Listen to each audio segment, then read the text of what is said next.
Chicago's Morning Answer with Dan and Amy continues now. And make sure to stay tuned to catch me, Mike Gallagher, coming up at 9, only on AM 560, The Answer. Good morning, Dan and Amy. So one of the Shetland people in charge of this state took out after Governor Rauner yesterday, Amy. Yeah, and John Cullerton. He's the Senate president, don't you know? Oh, yeah, he's my state senator. I never vote for him. I always leave it blank.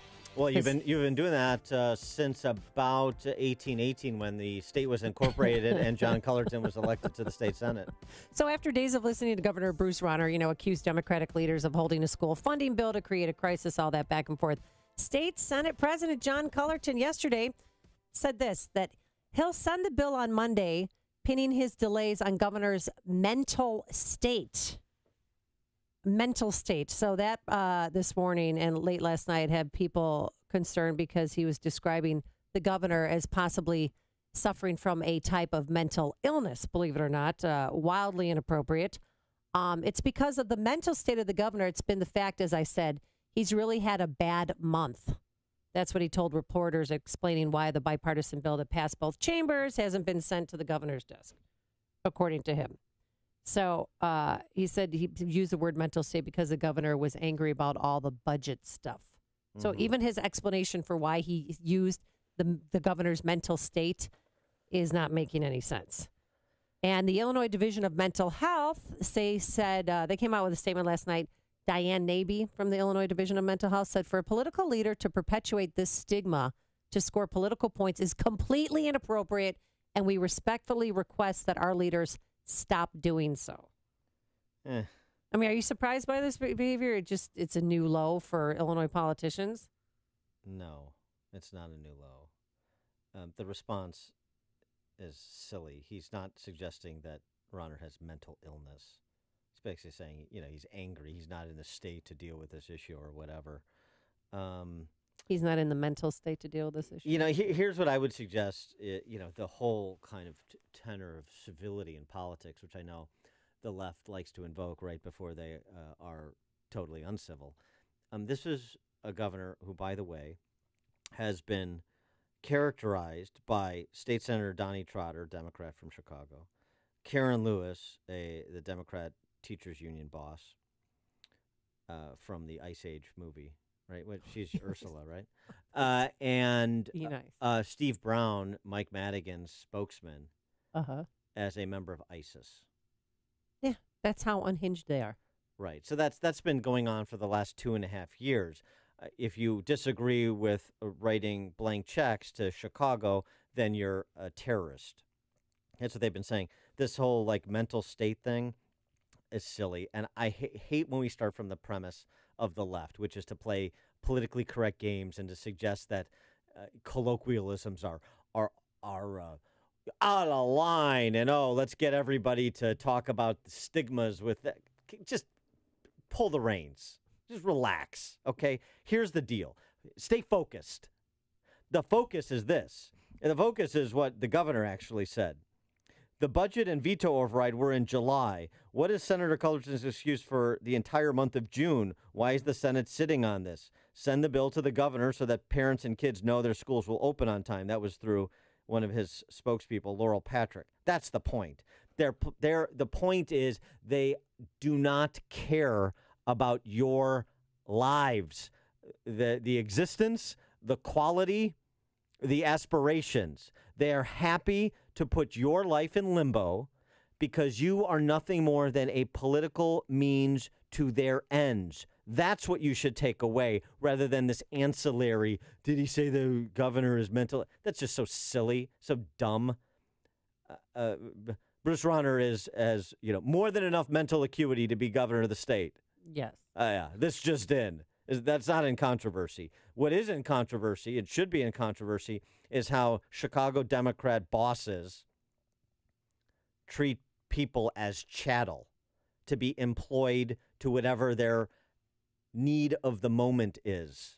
That's what's happening with this school funding legislation. That's what the focus should be. Now, there's a second issue, too, and this the governor has been less successful in dealing with as far as I'm concerned, and that's the actual substance of the school funding legislation, SB 1, which we've talked about now for the last 2 weeks with the governor, with Representative Mark Batnick from Plainfield, with State Senator Jason Barrickman from Champaign, with Ted Dabrowski from the Illinois Policy Institute. Senate Bill 1, the underlying legislation, is a dog. Senate Bill 1 is not just a one-time bailout of Chicago teacher pensions.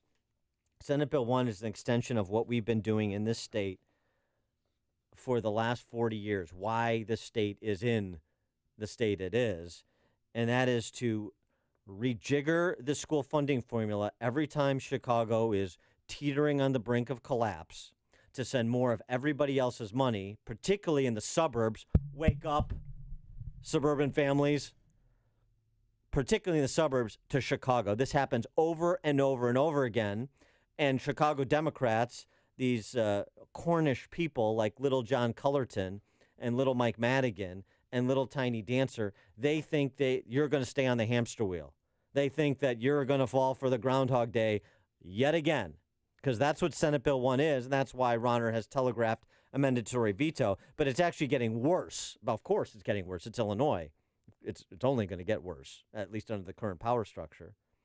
Now it's not just bailouts. It's not just giving Chicago a disproportionate share of their poverty grant money, treating Chicago differently than every other school district in the state that gets poverty grant money, for example, on a per capita basis, where Chicago just gets block granted more money than they would get per capita. That's why they get block granted. That's why they're exempted. Another special deal. Happens all the time. It's been happening since 1995. Wake the frack up. So that's really what's before us. Now you have the state, all you local control automatons. Local control, local control, local control. Do you feel like you have control of your school district? I hate to, invoke Bane from Batman. Oh, you're in control of your school district? Are you? Are you in the suburbs?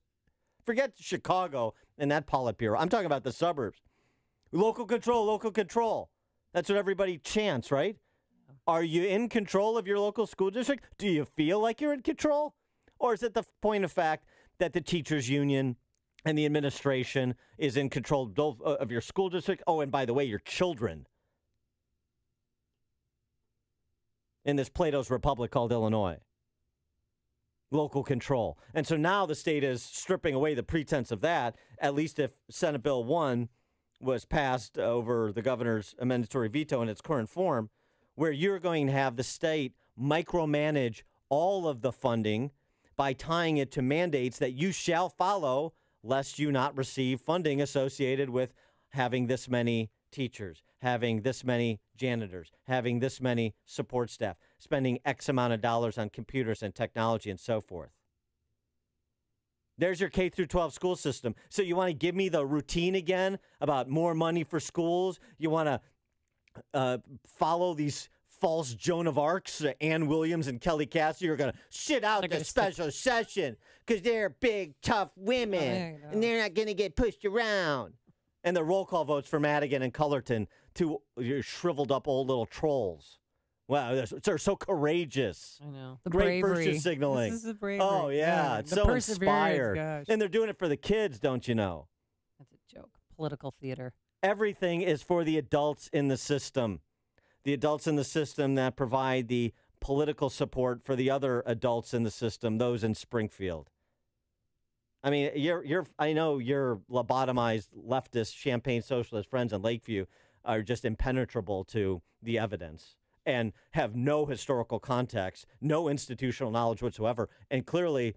Oh, everything is Governor Rauner. Clearly aren't interested in it. He wants to give more money to suburban schools and not the city, and he doesn't want to pay off our pension debt. That who accrued? We did. Right. And that's why I tell them that, and they're not listening. Should I this happened long before Governor Rauner was in office. Should I force them to pay off my debt? Hey, let's do that. I'm tired of my mortgage. You pay it. Yeah. That's what they're doing. And that's the bad guy. Well, that's Illinois' political culture, the kleptocracy. And so the question is, this is really the question, particularly for the suburbs. I mean, my larger question for this state in 2018 is revolt or bolt, as I've expounded upon on the show many times. You've got that hashtag, right? You own that, right? I don't have. You better own it. I don't have the trademark rights like Pat Riley does the three-peat, but yeah, I'm saying it. I'm trying to encourage others. But the real question for this issue, the suburbs. Yeah. Are you going to go down this path again? Are you that clueless? Or are you going to inform your neighbors? Unfortunately, not everybody listens to this show. Unfortunately, not everybody's interested in public policy. Unfortunately, a lot of people like to virtue signal about how they care about the education of children, but do nothing about it, even the base effort to inform themselves. So that requires people who do listen to this show and who are interested in facts and evidence and who are interested in what an actual piece of legislation says to be ambassadors for the truth. Or the state continues to be the worst governed state in the country and continues to lose population and continues to be uninhabitable for people who are not insulated from bad public policy at the top end or the bottom end. That's the question. So suburbs, especially suburbs voting for Madigan roll call votes in Northwest Cook County and Eastern DuPage and Lake County.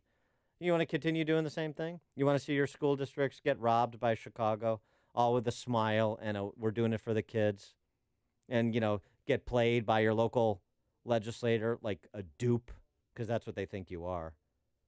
Like the useful idiot they think you are. That's the choice. It's the choice with school funding. It's the choice with that budget vote from 2 weeks ago. It's the choice in the 2018 election. Phil on the Northwest Side, you're on Chicago's Morning Answer. Yeah, good morning, guys. I'm just wondering who's the oldest out of Cullerton and Madigan and Rauner. I mean, they keep saying every Republican's mentally unfit. Trump and Rauner, they all got dementia.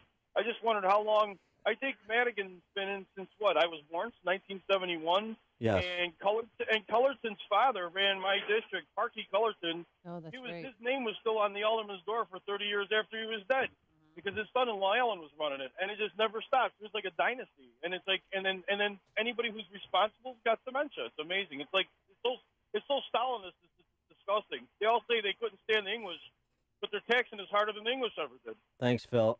Did you ever see was it season 2 of Fargo? The series, right? Season 2.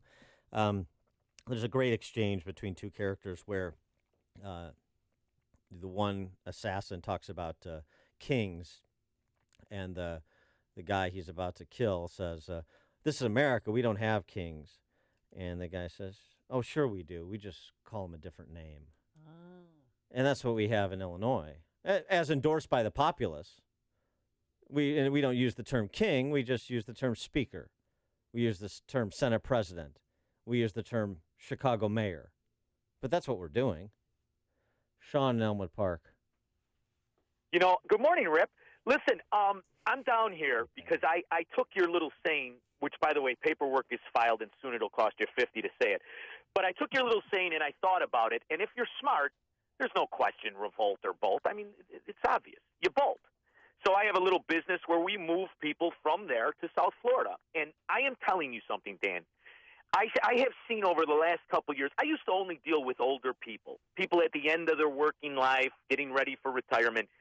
I've got 5 people in the Naples side and 2 on the Fort Lauderdale side. Out of the 7, 4 are young. Yeah. See, that's the sign that's dangerous for Illinois. It's one thing when an old man moves, who cares? He's at the end anyway. He's going to the way station. But when the young people who you count on funding this Ponzi scheme you call Illinois, when they start to see the futility of their actions and they run, you're done. Yep. And that's the reality of what's happening here.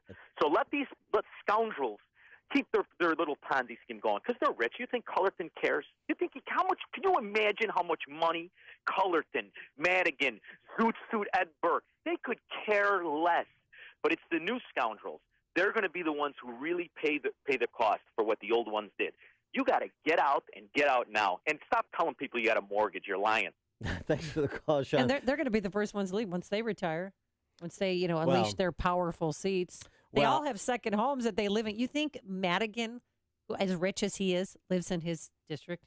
Oh, he lives in a little lives in a castle, little 175 grand bungalow on the southwest side. Do you think he ever stays there? I think he has a toothbrush and a fake plant to pretend that he lives there. And to Sean's point about do they care? I don't know what they think. I don't know what's in their heart, but I know what they do. And what they do says, of course, they don't care. Obviously, what they've done. They've had 40 years. Is that enough of a probationary period? Apparently not for Amy's friends in Lakeview and so many, even including in the suburbs. Apparently not. Oh, they're trying. Oh, they're working on it. Oh, there's a lot of blame to go around. No, I love it. I love the rationalizations. And by the way, Sean is exactly right. It's not just anecdotal. We have the data on outmigration. Who's leading the outmigration from Illinois? It's not retirees. Millennials. Millennials leading the outmigration. And second is people in the prime earning years of their work life, 35 to 54, young families that don't see a future in Illinois. That's why what you see happening is the average salary of those leaving. Now, retirees is factored in this too, but average salary of those leaving, household income of those, household income of those leaving, 75 grand. Average household income of those coming into Illinois, which obviously is a much smaller number, 55 grand. That $20,000 spread is the largest in the country. Productive people are fleeing. Every age demographic led by the young. Alan, you're on Chicago's Morning Answer. You know, Dan, before you mentioned comment about the being worst governed state in the union, correct? In the history of the union. Yeah, but I maintain that if you're a public sector employee, you are in the most brilliantly governed state in the union. If you're in the private sector, you're in the abyss. Yeah, well. As a public sector guy, I mean, Mike McCoy, new sheriff down in Washington, stacking a $120,000 salary on top of a $102,000 pension. If you work in the public sector, you are brilliantly capable of making a ton of money in this state. Well, yes, that's why it's one of the reasons why it's the worst governed state in the country, because that system, that model, don't work. Thanks, Alan. If you're